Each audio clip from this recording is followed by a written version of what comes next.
Welcome back, those that went with us into the break. If you're just joining Morning at NTV from wherever you're watching, a very warm welcome. We are starting off our discussions where we get to talk about the topical issues that are shaping the pulse of the nation. Take note: bridging gaps in public health access to law, recusal, law and practice in the courts.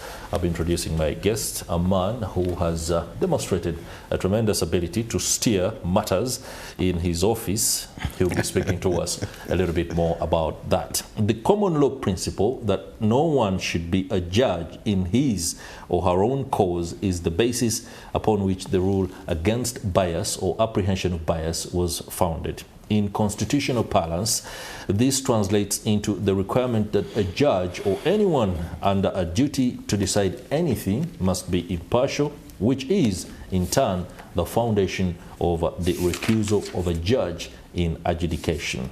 We are delving into this. And joining us is the Public Relations Officer at the Judiciary, James Ereemye. Many thanks for joining us. Thank you very much, and good Your morning, worship, viewers. By the way. Yes, yes. Forgive me for not including that. No. As a PRO, that is good enough because I deal with the public. Okay. Yes. Good morning, viewers, and I bring you greetings from the Judiciary.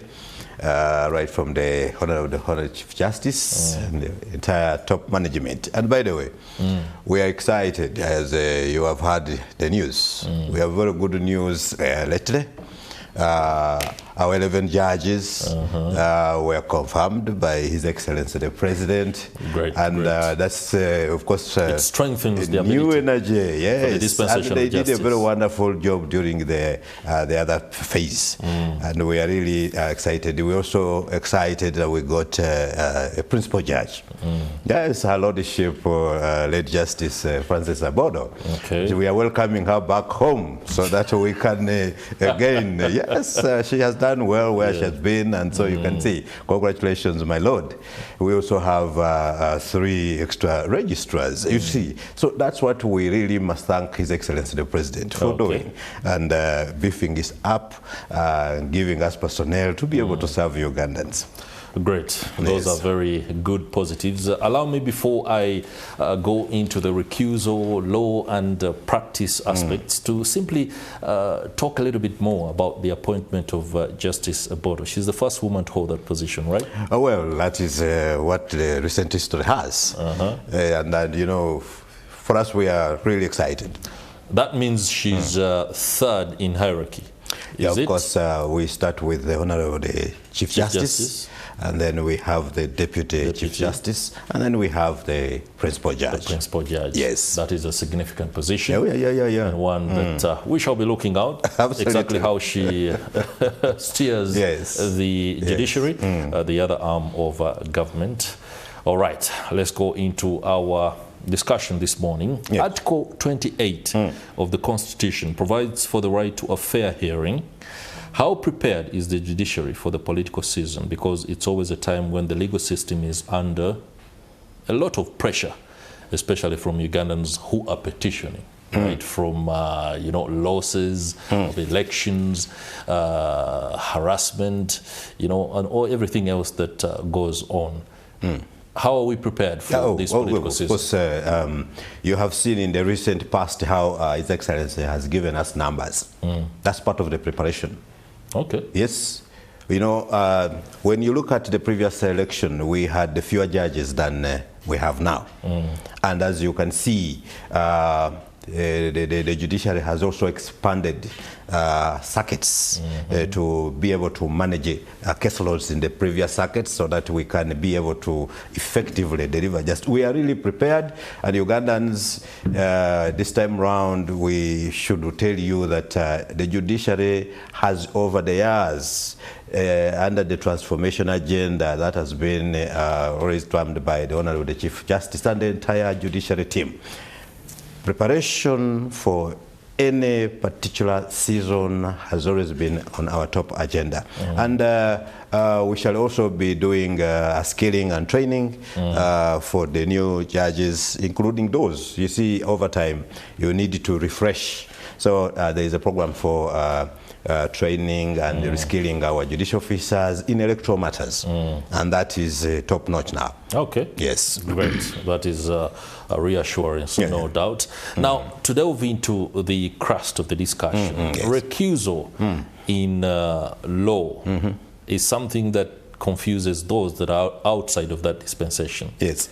Many times we see those who find themselves in the dock requesting, the judicial word is praying, that one officer recuse themselves from a case on account of a few factors that may be raised by the one that finds themselves in the dock. Take us through what recusal means. Okay. Thank you very much. And I want to thank you for that background that you have able to put up. You know,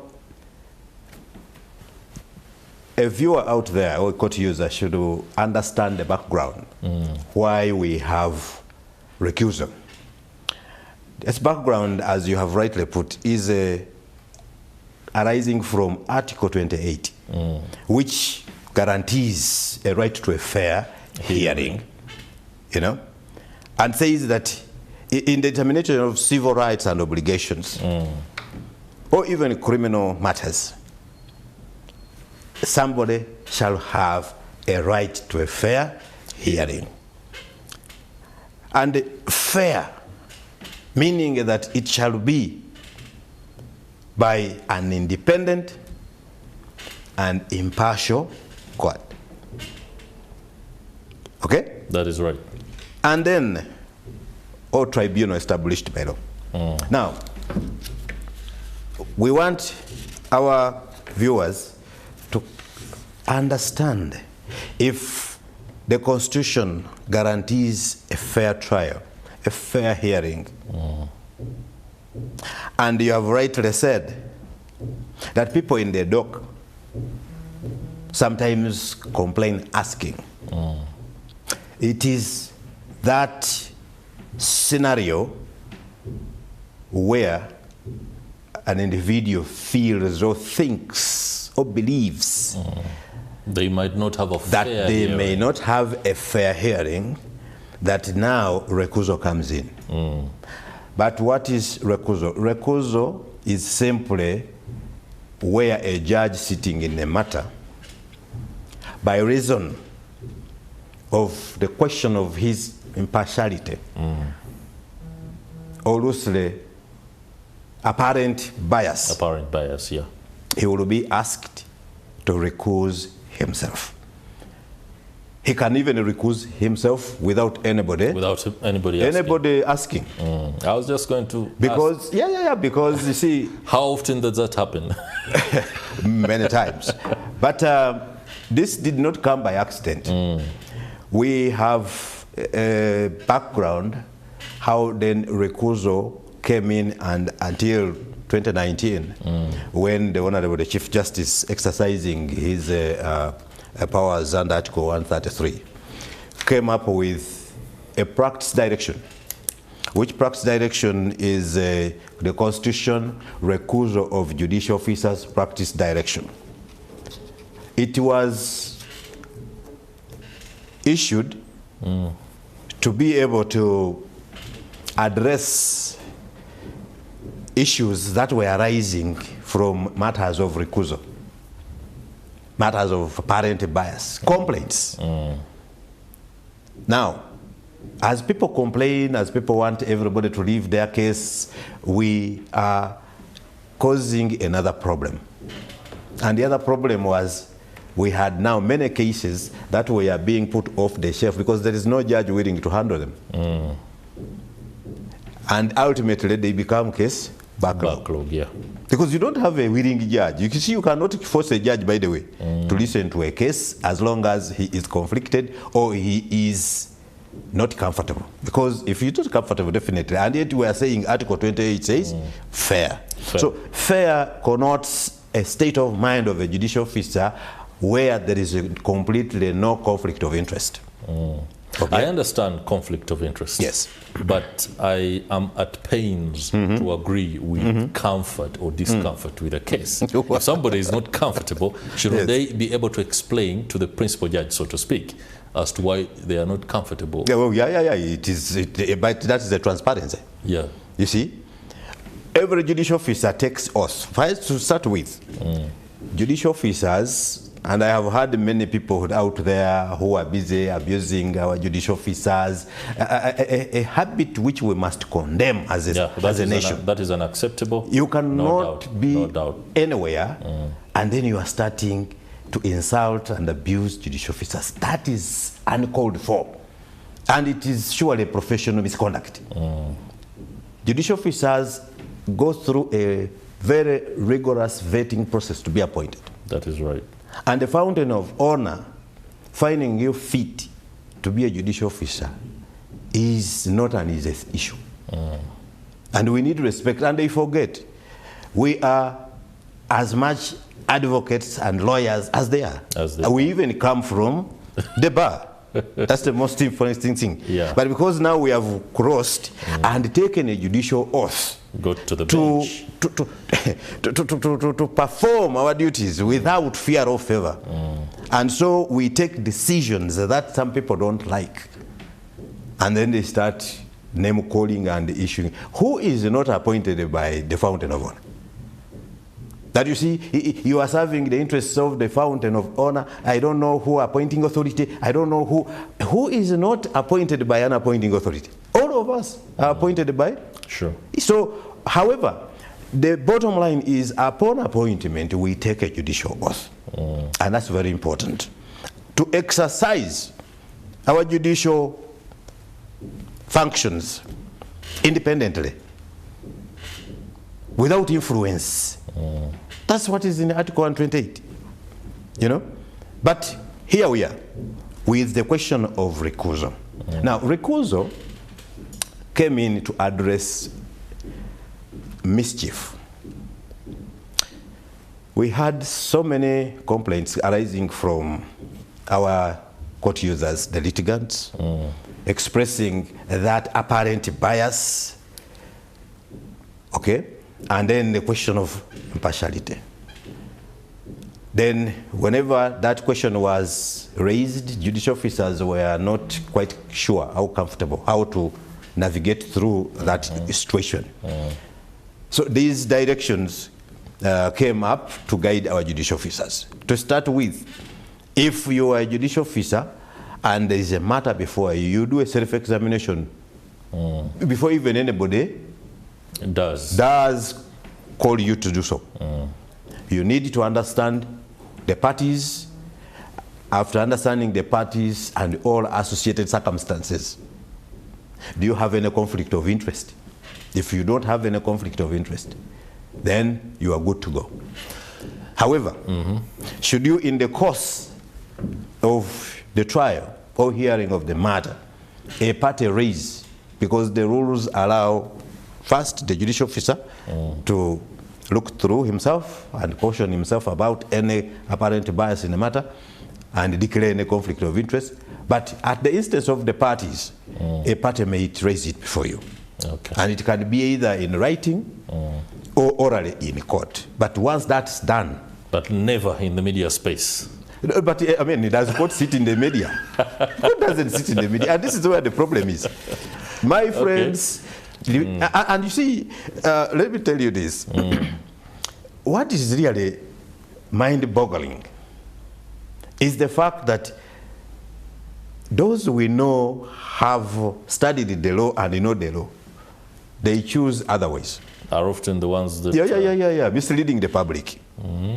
You know you have an issue, you are an advocate, you have a matter in court, there is available legal frameworks to address any issue that you have in your matter.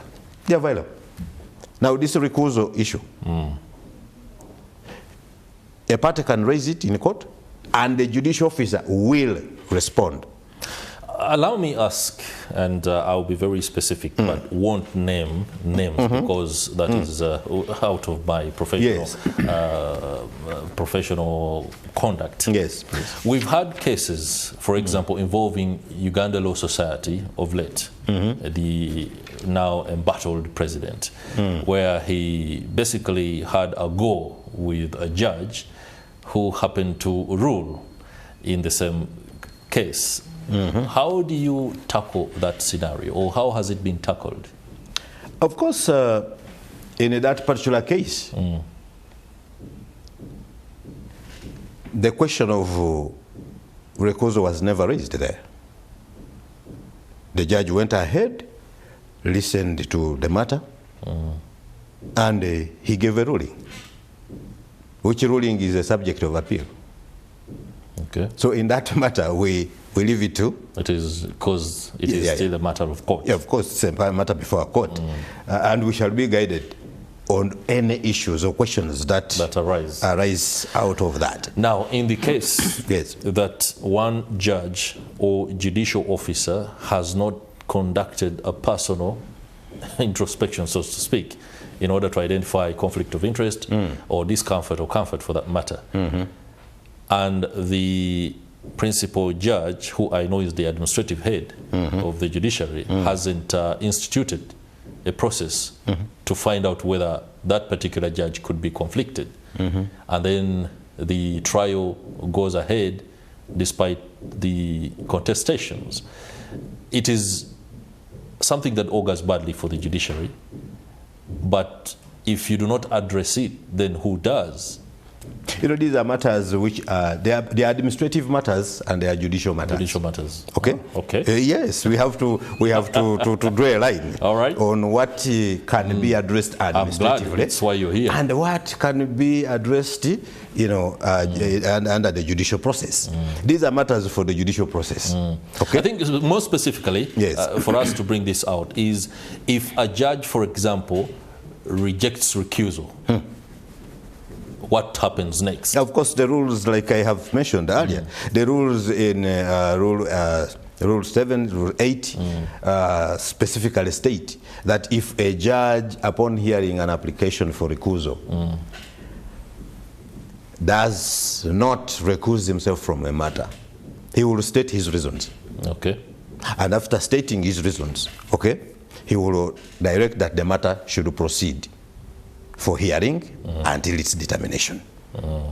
And the same rule thereunder allows that the party who applied for recusal before the judge who has rejected the recusal will have to come back to court. And if they still have issues, they put them on record. Put them in writing. Such in other words, a new application. No, it's not a new application. But to still say they are dissatisfied with the decision on recusal. To allow them, at the determination of the matter, to appeal. Okay. Depending on the outcome. We have seen these things happen, by the way. Okay. We have seen them happen. People have applied for recusals, and our judges have responded. And I have a number of judges who have refused to recuse, and they have administered, just as I told you, judicial officers take a judicial oath to administer justice to all manner of people without fear or favor. That's the first cardinal principle. Without discrimination or ill will. You understand that? And based on that judicial oath, they do self-examination to establish any possible conflict of interest from the beginning, during the trial. Okay? And now, many have done that, and they have rendered the decision, and the party who was complaining, again, is the successful party. So, interesting there. Yes. I'm afraid we're out of time. The very last question, I hope you're not conflicted on this, is the political question. Many judges today find themselves superintending over political trials. And in the court of public opinion, or from the observer's point of view, many of the judges seem to allow for prolonged trial of some cases, while some cases appear to basically expedited with so much speed and ease, and we are left to question. When does, for example, the judge decide that protesters at Parliament will quickly be arraigned before a court, remanded effectively, and another case where the government is maybe being petitioned on account of human rights abuses goes on forever? How does that arise? No, I think you are mixing up two things. No. But basically, let me give you this. As a judiciary, we have case management rules and procedures to manage cases as they come in, as they go out. In the first place, we have what we call the first in, first out principle. But along the first in and first out principle, we have other considerations. Okay? We have other considerations. For instance, I may have a case which is involving a very important public interest issue or a project, okay? Or a matter, if it's criminal, it's involving a very elderly person, maybe sickly. No, Mr. And I would want, listen. That is complicated. No. That's complicated. No, what is complicated? And the public out there. Let me bring two scenarios. You asked me a question and I should answer you. No, for the benefit of the audience and because of our time constraints, let me ask the question again. It's purely case management. A police officer clobbering a civilian, using excessive force, and that civilian petitions a court. And then there is a case of a civilian arrested protesting. These two cases are handled differently. One with extraordinary speed. The other, the judges can drag their feet for years. No, maybe that's an opinion you are ascribing. But as far as judiciary is concerned, okay? Why does it happen like one, clobbering is what you are trying to use. And you are forgetting that there is what we call the Criminal Procedure Code Act, which governs criminal matters until when they get to court. Then two, you could be probably also again alluding to a fact where probably a person brings a civil action, okay, for battery or something. There is civil procedure rules that govern it. But by and large, okay, there are many, many considerations. You will find that that matter has great impact on society, that the court has to actually listen to it and dispose of. And I will give you one of the the interesting cases that you probably, as we close. This case of our Honorable Abedi Rutare and Dr. Kiza Besigye, the court, after recusal, went ahead to fix it for hearing because it's a sensitive matter and we would like to have it expedited. And do you know what is happening out there? Then there are those matters. Because as a court, we are an independent arbiter. We are impartial. We don't know, but we want to give this country a decision as fast as yesterday. As fast as yesterday. Now, our judge, basing on his judicial oath, goes ahead to say, I have no grounds to satisfy me that I should recuse myself from this case. Now, lawyers, advocates who should advise and even tell the public the law on recusal are again frustrating the trial. Play to the gallery. I don't know what they're doing, but they are frustrating the trial. This is where we are saying, look. You just spoke like a judicial officer. No. You don't want to put yourself on the we spot want this case to proceed and we determine it so that the nation can know the truth about this matter. Okay. Because that's what we want. But now they are playing games. But do you know that recusal before was being used to delay and drag cases also? Your worship, so, I'm afraid I'm going to have to close this. I have had out of time. I have to emphasize, but allow me to say this. Lastly. Our dear friends in the legal fraternity, particularly the members of the bar, stop misleading the public. You know the law is available. You can even go on Yoli, you can go on all other legal reference materials, and you can read these things. The public who don't know these things, they are misled by what you tell them. Okay. But we want to thank NTV for allowing us to come here and tell the public the truth. Thank you very much. We are judicial officers. We have taken a judicial oath to serve you. We are your servants. We are and honored. We shall not allow this continued abusing our judicial officers. And please, that's indiscipline. It should stop. But I love the team from Mpanga. They were very good people. Thank you very much. That was a good example Thank for you very everybody. much, Justice Ereemye James, Public Relations Officer at the Judiciary, for emboldening our understanding of matters recusal and exactly why the Judiciary conducts matters fairly. We'll be right back.